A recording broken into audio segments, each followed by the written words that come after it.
कैसे हैं? करें जी? कैसे हैं? करें जी? मीडिया के सभी साथियों का आज की इस प्रेस कॉन्फ्रेंस में बहुत बहुत स्वागत है। जैसा कि आपको पता है कि हरियाणा की सरकार ने किसान आंदोलन का एक झूठा बहाना बनाकर पूरे हरियाणा के लोगों को बंधक बना रखा है। पूरे हरियाणा के लोगों के ऊपर एक तरीके से अत्याचार किया जा रहा है, मानसिक रूप से उनको प्रताड़ित किया जा रहा है और शारीरिक रूप से उनको बंधक बना लिया गया है, उनकी आवाजाही में रुकावट पैदा की जा रही है। ऐसा बीजेपी की हरियाणा सरकार जानबूझकर कर रही है, इसमें अब कोई शक नहीं बचा है। इसको कहने के हमारे कुछ आधार हैं। 15 फरवरी को किसान संगठनों ने स्पष्ट तौर पे ये कह दिया था कि 19 तारीख तक वो दिल्ली कूच नहीं करेंगे, 19 तारीख तक वो इंतज़ार करेंगे और फिर उसके बाद अगर 19 को बातचीत विफल रहती है तो दिल्ली कूच किया जाएगा। यानी 15 तारीख से 19 तारीख तक सरकार को ये पता था कि किसानों का आगे कूच का कार्यक्रम नहीं है। उसके बाद कल जैसे ही वार्ता हुई, वार्ता के तुरंत बाद किसान नेताओं ने बहुत स्पष्ट तौर पर यह बयान दिया और मैं एक से अधिक किसान नेताओं के ये बयान सुन चुका हूं, जिन्होंने ये कहा कि 21 तारीख तक का सरकार को समय देते हैं।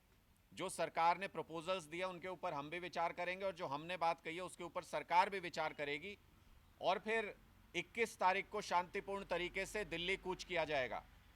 यानी कोई एम्बिग्विटी नहीं है किसी भी तरीके की, कोई शक शुबा नहीं है इस बात को लेकर के कि किसान कब आगे मूव करेंगे। कोई ऐसी स्थिति नहीं है जो काबू से बाहर हो। सब कुछ सुनियोजित तरीके से एक तरफ वार्ता चल रही है केंद्र सरकार के मंत्रियों के साथ और उस वार्ता से निकल करके लगातार ये संबोधित किया जा रहा है किसान संगठनों के द्वारा कि अगला उनका कार्यक्रम क्या होगा, दिल्ली की तरफ वो कब कूच करेंगे। इसका मतलब हरियाणा की भारतीय जनता पार्टी की सरकार के पास ये समय था कि 7 डिस्ट्रिक्ट्स के अंदर जहां उन्होंने इंटरनेट बंद कर रखा है, वहां पे वो 19 तारीख तक जब किसानों का कॉल नहीं था, कोई घटना होने का कोई शक शुबा नहीं था, तो 19 तारीख तक उन 7 डिस्ट्रिक्ट्स में इंटरनेट को चालू किया जा सकता था। और उसके बाद अब जब यह अनाउंसमेंट किया गया है कि 21 तारीख तक कोई मूवमेंट नहीं है दिल्ली की तरफ, तो 21 तारीख तक भी उन 7 डिस्ट्रिक्ट्स के अंदर इंटरनेट चालू किया जा सकता है। लेकिन सरकार जानबूझकर ऐसा नहीं कर रही, क्योंकि किसान आंदोलन का बहाना लेकर के सभी लोगों के मन में किसानों के प्रति नफरत पैदा करने की कोशिश भारतीय जनता पार्टी की सरकार सुनियोजित तरीके से कर रही है। जगह जगह पर इस नैरेटिव को पुश करने की कोशिश की जा रही है कि किसान आंदोलन की वजह से इंटरनेट बंद है, किसान आंदोलन की वजह से रास्ते बंद हैं, किसान आंदोलन की वजह से सेवाएं बंद हैं और किसानों के प्रति लोगों के मन में दुर्भावना पैदा करने की एक साजिश रची जा रही है। किस तरीके से हरियाणा के लोगों का और हरियाणा के पूरे समाज का आर्थिक और सामाजिक रूप से भारतीय जनता पार्टी की नुकसान कर रही है, वो मैं आपके सामने कुछ आंकड़े रखना चाहता हूं। इन 7 डिस्ट्रिक्ट्स में रहने वाले 70 से 80 लाख लोगों को इंटरनेट की सेवाओं से वंचित कर दिया गया है। 70-80 लाख लोग इंटरनेट का एक्सेस नहीं कर सकते हैं हरियाणा के अंदर, जिस पे उनके बहुत सारे काम धंधे, बहुत सारे उनके रोज़मर्रा की ज़िंदगी की चीज़ें डिपेंड करती हैं। ऑनलाइन लेन देन इन 7 जिलों के अंदर पूरी तरह से ठप है, जिसकी वजह से रोज़ाना सैकड़ों करोड़ रुपए के व्यवसाय का नुकसान हो रहा है। पेट्रोल पंप में इन 7 डिस्ट्रिक्ट्स में अगर देखें और इन जनरल पूरे हरियाणा के अंदर देखें, लगभग 50% की सेल की कमी आई है। जगह जगह रास्ते बंद होने की वजह से और ऑनलाइन पेमेंट नहीं होने की वजह से 50% तक पेट्रोल पंप पर सेल कम हो गई है पेट्रोल और डीजल की। बसों के अंदर ई टिकटिंग का सिस्टम पूरी तरह से ठप हो गया है, क्योंकि इन जिलों के अंदर जैसे ही बस दाखिल होती है तो वो उसके अंदर सिम डला होता है मशीन के अंदर, वो मशीनें काम करना बंद कर देती हैं, ई टिकटिंग सिस्टम आपका काम नहीं करता है। और 40% अलग अलग डिपो की अगर आप रिपोर्ट देखें तो 40% यात्री कम हो गए हैं हरियाणा रोडवेज के अंदर, जिससे रोडवेज को भी रोजाना का काफी नुकसान हो रहा है और लोगों को आवाजाही नहीं कर पा रहे लोग, ई टिकटिंग सिस्टम भी उनका नहीं चल रहा है। साथ ही सीबीएसई की बोर्ड की परीक्षाएं चल रही हैं, मुख्य परीक्षाएं शुरू होने को हैं और उससे पहले छात्रों को इंटरनेट सुविधाएं नहीं मिल रही हैं, जिससे उनकी पढ़ाई पूरे तरीके से बाधित हो रही है। बहुत से लोग हैं जो अलग अलग जगहों पर एचएसएससी की परीक्षा ले लीजिए या कोई और परीक्षा या नौकरी का इंटरव्यू ले लीजिए, बहुत से लोग हैं जो इंटरनेट पर रूट निकाल करके, रूट का इस्तेमाल करते हुए अपने सेंटर्स तक पहुंचते हैं, लेकिन जगह जगह पर रास्ते बंद होने की वजह से, इंटरनेट के काम नहीं करने की वजह से बहुत सारी परीक्षाओं में, अपने नौकरी के इंटरव्यू में, व्यवसाय की वजह से जो मीटिंग टाइम है उनसे लोग लेट पहुंच रहे हैं और उनका हजारों लाखों रुपए का पर्सनल नुकसान लोगों का हो रहा है। 7 जिलों में करीब 10 लाख लोग ऐसे हैं जो पीडीएस स्कीम के तहत राशन लेते हैं। पीडीएस स्कीम राशन डिपो पर जो मशीनें रखी गई हैं, अब मोदी जी ने ये तो कह दिया कि सब कुछ इलेक्ट्रॉनिक सिस्टम कर दीजिए, इलेक्ट्रॉनिक पेमेंट कर दीजिए। लोगों ने उसको अपनाया भी कुछ हद तक, लेकिन आज जिस तरीके से इंटरनेट बार बार बंद करने का एक प्रचलन पैदा हो गया है भारत के अंदर, जिस तरीके से मोदी सरकार तानाशाही रवैया अपनाती है और पहला कदम उनका यह होता है कि इंटरनेट को बंद कर दिया जाए, उसका नतीजा देखिए कि 10 लाख लोग जो इन 7 डिस्ट्रिक्ट्स के अंदर पीडीएस सुविधा का फायदा लेते हैं, उनको राशन डिपो से राशन नहीं मिल पा रहा है। राशन की मशीन काम ही नहीं करती है क्योंकि उसके अंदर भी सिम डला हुआ है, वो भी इलेक्ट्रॉनिक रूप से काम करती है। सारे के सारे जो सरकार के पोर्टल हैं वो सारे एक तरीके से ठप हो गए हैं क्योंकि लोग अपने मोबाइल से उन पोर्टल्स की सुविधा का इस्तेमाल करते थे। मोबाइल पर इंटरनेट चल नहीं रहा है तो सारे सरकारी पोर्टल्स भी पूरी तरह से ठप हो गए हैं। हाईवेज के ऊपर जो ढाबे बने हुए हैं, खास तौर पर दिल्ली बॉर्डर पर जिस तरीके से सड़क को बंद किया गया, शंभू बॉर्डर पर जिस तरीके से सड़क को बंद किया गया, खनौरी बॉर्डर पर सड़क को पूरी तरह से सील कर दिया गया, उससे जो हाईवेज के ऊपर ढाबे बने हुए हैं उनका 65% तक कारोबार कम हो गया है, खत्म हो गया है।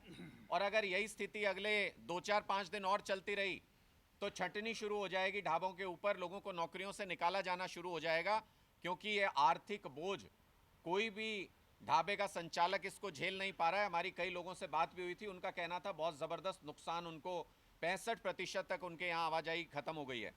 इसके बाद अगर देखें तो फैक्ट्रियों में कच्चा माल नहीं पहुंच पा रहा है क्योंकि आपने सीमेंटेड स्ट्रक्चर लगा के हाईवेज बंद कर दिए। बड़े वाहन जो कमर्शियल वाहन हैं उनकी आवाजाही पूरे तरीके से ठप कर दी और कच्चा सामान नहीं पहुंचने की वजह से करीब 2,500 करोड़ रुपए का नुकसान पिछले 9 दिनों के अंदर हो चुका है और आने वाले समय में ये नुकसान और ज़्यादा बढ़ता जाएगा। फैक्ट्रियां ठप हो जाएंगी, लोगों को वहां भी नौकरियों से निकाला जाने लगेगा। दिल्ली चंडीगढ़ की फ्लाइट जो पहले 3-3.5 हज़ार रुपए तक मैक्सिमम वो टिकट मिल जाती थी, आज के दिन में वो 17,000 रुपए पे उसका प्राइस पहुंच गया है क्योंकि और कोई साधन आवाजाही का सीधे तरीके से बचा नहीं है, कोई रास्ता बचा नहीं है। ट्रेन के अंदर किराया महंगा हो गया है, जो मुख्य ट्रेनें हैं उनमें ऑनलाइन बुकिंग होती है और जितनी ज़्यादा उसके ऊपर प्रेशर होता है उतना उसका प्राइस बढ़ जाता है, तो लोगों को महंगे दामों के ऊपर ट्रेन की टिकट भी खरीदनी पड़ रही है और उनको मिल नहीं रही है।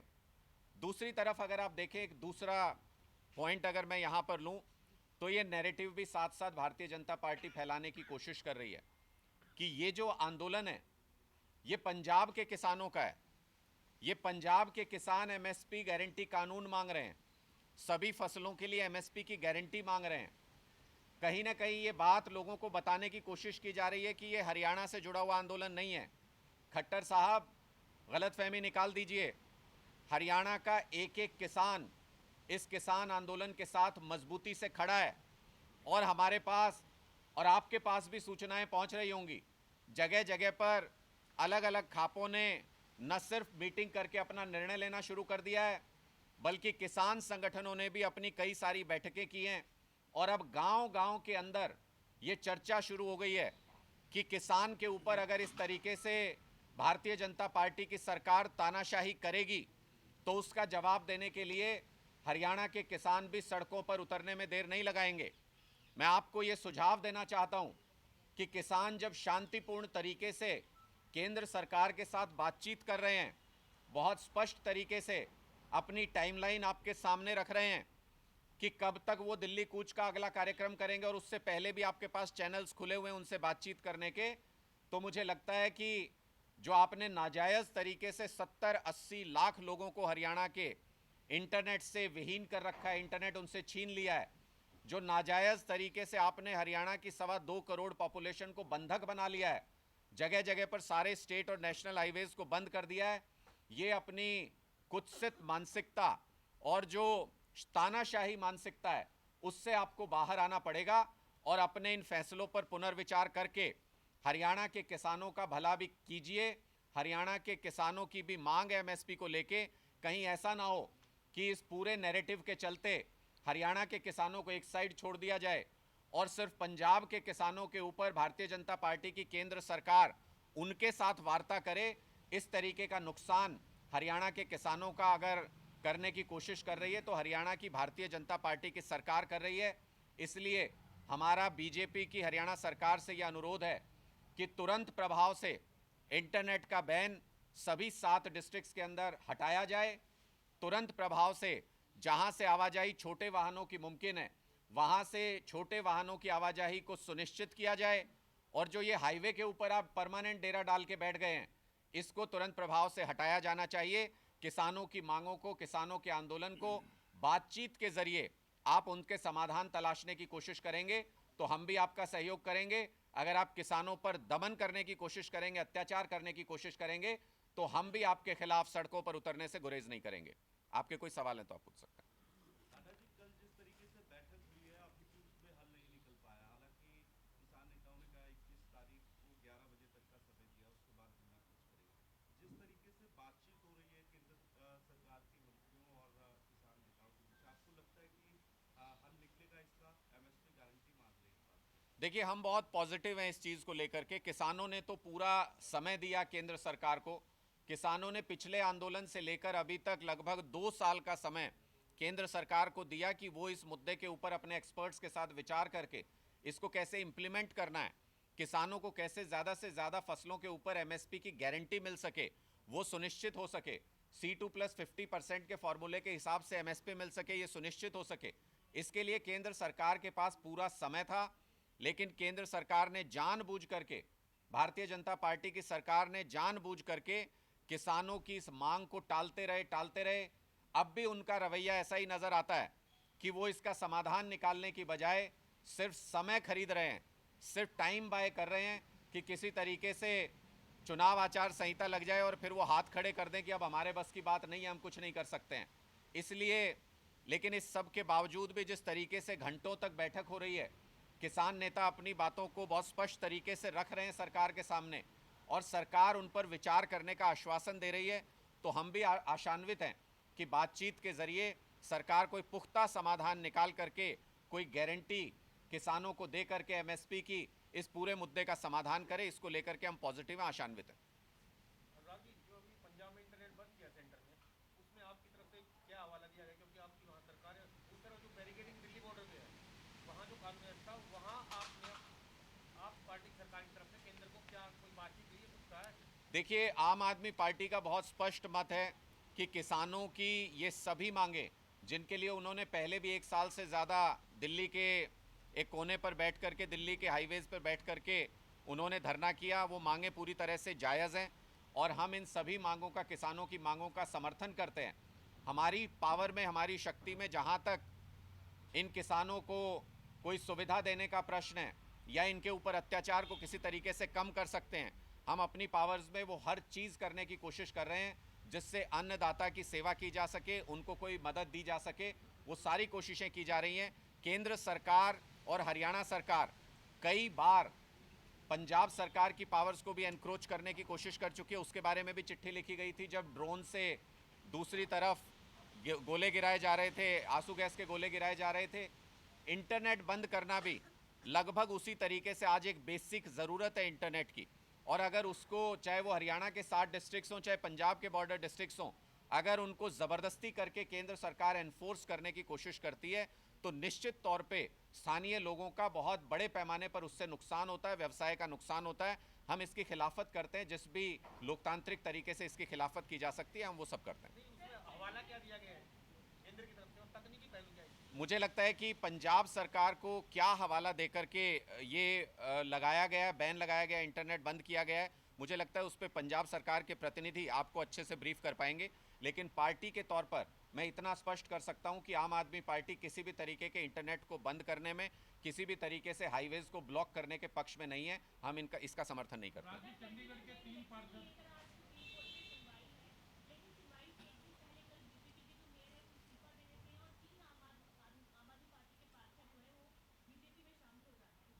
देखिए, मुझे लगता है कि इतिहास में शायद ये पहली बार हुआ होगा कि भारतीय जनता पार्टी ने बेईमानी से कोई पद हासिल किया, मेयर का पद हासिल किया, और महज 20 दिन के अंदर उनको उस पद से, उस मेयर को इस्तीफा देना पड़ा। मैं इसको ये मानता हूं कि आम आदमी पार्टी से उनकी यहाँ पर टक्कर थी, इसलिए भारतीय जनता पार्टी को अंततः घुटने टेकने पड़े। उनके मेयर ने, भारतीय जनता पार्टी ने ये मान लिया कि बेईमानी से उन्होंने ये चुनाव जीता था, और जिसके चलते अब उनको मेयर पद से इस्तीफा देना पड़ा है। निश्चित तौर पर भारतीय जनता पार्टी को जब ये दिखा कि उनकी जालसाजियां काम नहीं आएंगी, उनका फर्जी तरीके से कराया गया चुनाव काम नहीं आएगा, सुप्रीम कोर्ट में उनकी फजीहत होगी, तो भारतीय जनता पार्टी ने ऑपरेशन लोटस लॉन्च कर दिया। लोगों को ब्लैकमेल करके, पुलिस का इस्तेमाल करके, ईडी और सीबीआई की धमकी दे करके, लोभ लालच दे करके, जिस भी तरीके से भारतीय जनता पार्टी जो भी हथकंडे अपना सकती थी उन सभी हथकंडों को अपनाया गया और ऑपरेशन लोटस को चंडीगढ़ में लॉन्च किया गया। लेकिन आम आदमी पार्टी पहले भी कई जगह पर इनके ऑपरेशन लोटस को नाकामयाब कर चुकी है। एक तरफ से चाल चली जा चुकी है। इंतज़ार कीजिए, करारा जवाब देंगे, माकूल जवाब देंगे, समय आने पे जवाब देंगे। लेकिन अब दोबारा से जो चुनाव होंगे इनके मेयर की इस्तीफे के बाद सुप्रीम कोर्ट भी ये फैसला दे सकता है कि दोबारा चुनाव करवाए जाए, तो उसके बाद अगर देखा जाए तो इस समय बीजेपी के पास स्पष्ट बहुमत भी नजर आ रहा है। मुझे लगता है कि मामला अभी सुप्रीम कोर्ट में है, किस तरह से उस पर निर्णय होता है हमको इसके बारे में स्पेकुलेशंस में अभी नहीं जाना चाहिए। जो भी सुप्रीम कोर्ट फैसला देगा उसके अनुसार आम आदमी पार्टी भी अपनी रणनीति स्पष्ट करेगी। उसके अनुसार आम आदमी पार्टी लोकतांत्रिक तरीके से अगर आगे कोई चुनावी प्रक्रिया होती है तो उसमें हिस्सा लेगी। समय आने दीजिए, समय पे सब जवाब दिए जाएंगे। फिलहाल तो भारतीय जनता पार्टी जो भी कार्ड चल रही है वो इनको उल्टी पड़ रही है, इनकी चाल। ये स्पष्ट हो गया है कि अगर सीधी टक्कर आम आदमी पार्टी और भारतीय जनता पार्टी में कहीं होगी तो ना हम इनको लोकतांत्रिक तरीके में जाने देंगे, ना हम इनको रणनीतिक तरीके में जाने देंगे, और ना इनके ऑपरेशन लोटस को कामयाब होने देंगे। समय आने पर इसका माकूल जवाब दिया जाएगा। चंडीगढ़ में अब कांग्रेस भी कह रही है कि हम एक बार गठबंधन पर दोबारा पुनर्विचार करेंगे। देखिए, किसी भी दल का अपने किसी निर्णय के बारे में कोई भी पुनर्विचार करने का उनका अपना हक है, उनका अपना कायदा है। हम ये इंडिया गठबंधन को लेकर के बहुत पॉजिटिव हैं। हम हमेशा से ये चाहते हैं कि बातचीत के ज़रिए भारतीय जनता पार्टी को जिन जगहों पे हराया जा सकता है वहाँ इंडिया गठबंधन के तहत उनको हराया जाए। जब आपसी सामंजस्य, आपसी सहमति से कोई निर्णय लिया जाए, दोनों पार्टियों के बीच में पंजाब के बारे में निर्णय लिया गया और चंडीगढ़ के बारे में भी हमें पूरी उम्मीद है कि दोनों पार्टियां आपसी सहमति से किसी विमर्श पर पहुंच जाएंगी। जो भी फाइनल डिसीजन होगा वो आप लोगों के साथ साझा किया जाएगा, सार्वजनिक किया जाएगा। आम आदमी पार्टी इंडिया गठबंधन का हिस्सा है। आम आदमी पार्टी इंडिया गठबंधन का सम्मान करती है और हम होपफुल हैं कि बाकी सभी राज्यों में भी, चाहे वो दिल्ली हो या वो गुजरात हो, हरियाणा हो, गोवा हो, सभी जगह पर इंडिया गठबंधन हो पाएगा। अच्छी बातचीत के बाद सीट शेयरिंग का निर्णय हो पाएगा। लेकिन अनुराग जी, जिस तरह से आपके दिग्गजों का पलायन जारी है, जो पहले अपना आपके खनियर थे वो चले गए, इसके बाद कंवर जी के बाद फिर चित्रा सरवारों के पिताजी चले गए, आपकी क्या राय है? मुझे लगता है कि कहा जाता है बीती ताही बिसार दे आगे की सुध ले। आम आदमी पार्टी उससे आगे बढ़ चुकी है। जिनको आप दिग्गज कहते हैं उनके बाद हमने एक जींद के अंदर बहुत सक्सेसफुल रैली की है, हमें तो रत्ती भर फर्क नज़र नहीं आया। मैंने पहले भी कहा कि आम आदमी पार्टी नेताओं के दम पे नहीं, कार्यकर्ताओं के कंधों पर चलने वाली पार्टी है, उनके खून पसीने से सींची जाने वाली पार्टी है। नेता हमारे पास सिर्फ एक है, अरविंद केजरीवाल। विचारधारा हमारे पास एक है, आम आदमी पार्टी की विचारधारा। बाकी सभी कार्यकर्ता हैं। आज के दिन में 1.5 लाख आइडेंटिटी कार्ड होल्डर आम आदमी पार्टी के हरियाणा के अंदर हैं। अगर कोई 2 4 5 साथी छोड़ करके चले जाते हैं, मुझे नहीं लगता उससे हमारे सफ़र पे कोई खास फर्क पड़ता है। आम आदमी पार्टी आज के दिन हरियाणा में एक मजबूत विकल्प है।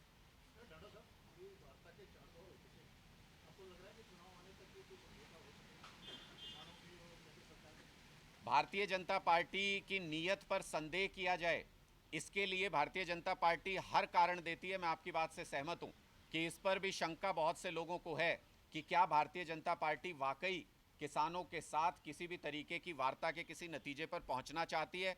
लेकिन लोकतंत्र में बातचीत एक बहुत अच्छा जरिया है, एक बहुत अच्छा तरीका है। हम होपफुल हैं कि किसान नेता सरकार के साथ बैठ करके किसी न किसी निर्णय पर ज़रूर लेकर के जाएंगे सरकार को, और अगर नहीं लेकर के जाएंगे तो किसानों की मांग का और इस आंदोलन का आम आदमी पार्टी पहले भी समर्थन कर चुकी है। जो कल बैठक हुई थी, आपसे सवाल है, जो कल बैठक हुई थी उसमें तो ऑफर दिया गया था एमएसपी का कि गेहूं चारों के और दूसरी फसलें किसानों का है जो भारत इंपोर्ट भारत करते हैं, तो उससे भारत का फायदा होगा, आयात शुल्क बचेगा और किसानों को फायदा होगा, लेकिन उस पर भी सहमति बनती नहीं दिख रही है। मुझे लगता है कि जो भारतीय जनता पार्टी ऐसी मीटिंगों से बाहर आकर के नैरेटिव प्लांट करती है कि इससे देश का फ़ायदा होगा, वो तो कह रहे थे 3 कानूनों से भी देश का फ़ायदा होगा, तो वो पता चला कितना फ़ायदा हुआ। 1 साल तक 700 किसानों को शहादत देनी पड़ी, उसके बाद कानून वापस लिए गए। वो तो कहते थे कि जो नोटबंदी हुई उससे भी देश का फ़ायदा होगा, पता चला कितना फ़ायदा हुआ, कोई फ़ायदा तो हुआ नहीं, नुकसान ज़्यादा हो गया। तो इस तरीके से भारतीय जनता पार्टी जो भी करती है उनका कहना होता है देश को फ़ायदा होगा। लेकिन आज के दिन में हकीकत ये है कि जब भारतीय जनता पार्टी सत्ता में आई थी तो $50 बिलियन का भारत के ऊपर कर्ज था। आज वो बढ़ कर के $150 बिलियन से भी ज़्यादा हो चुका है, जिसका सीधा मतलब ये है कि देश धीरे धीरे गर्त में जा रहा है, देश धीरे धीरे नुकसान की तरफ जा रहा है, और भारतीय जनता पार्टी सारे नुकसान की कर्णधार है। किसानों का भला भारतीय जनता पार्टी सोचेगी, ऐसा तो कोई सपने में भी नहीं सोच सकता। इसलिए जो कुछ भी करना है वो किसानों को करना है, जो कुछ भी करना है वो हम सबको मिल करके इस लड़ाई को लड़ के करना है। किसान जो अपनी मांग मनवा लेंगे वो किसान फ़ायदे में रहेंगे। भारतीय जनता पार्टी अपनी तरफ से किसानों का कोई भला करेगी, ये कोई सपने में भी नहीं सोच सकता।